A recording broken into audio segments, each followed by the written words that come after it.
Hello everyone. So today I'm going to be talking about what stats you should be looking for from your gear. And so obviously you're going to need defense. If you don't have any defense, you're just going to die. There's no way around that. And if you're fighting Colossi, you're going to need some resistance for whatever element they're using to attack you. But what about HP and shields? So the natural inclination of players is probably going to be to like mix a little bit of HP and a little bit of shields. But that's a really bad idea because for your Descendant modules, you can get modifiers that are going to be increasing your shields or HP by a whole lot, but you only have a limited module capacity. So realistically, you're not going to be able to afford like skill damage, resistance modules, defense modules, HP modules, and shield modules.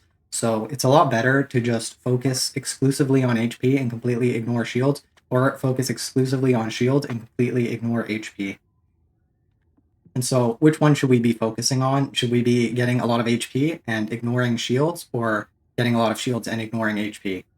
So, when you look at the stat weighting on the items, you'll notice that items of the same level give roughly twice as much HP as they do shields. And the reason for this is probably because the developers were thinking, well, shields regenerate and HP doesn't regenerate, so a point of shields is going to be a lot more valuable than a point of HP. And this makes sense in theory, but when you're actually playing the game, what you realize is that if you're playing optimally, you will basically never be out of the line of fire for long enough for your shields to actually start recharging because they recharge very slow.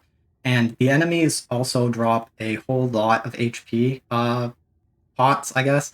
So your shields basically don't regenerate very much, and your HP regenerates a lot. And so this, in addition to the fact that you get more HP from gear than you do shields, means that stacking HP and just completely ignoring shields is the way to go on almost all the Descendants.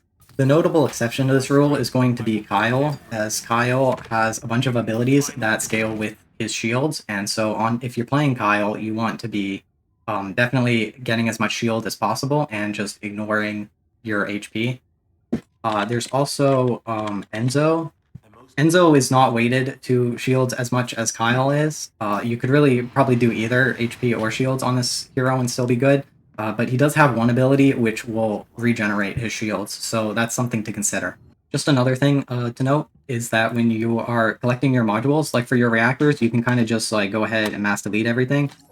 And for your weapons, you can also do that too. But for modules, the random rolls that you have on your modules are extremely important. So I recommend that you actually go and look. Like this one has 4,600 defense, but then it's also got an extra 4,000 defense for its roll. And like you might be wondering, why am I still using a level 72 module when I have a bunch of level 100s? Well, it's because this one has max HP, and then for its random roll, it's got another max HP, and it's got fire resistance. So this is about as good of a roll as you could possibly get from an external component. So just go and make sure before you're deleting them, just check what all the rolls on them are, because that's going to matter a lot.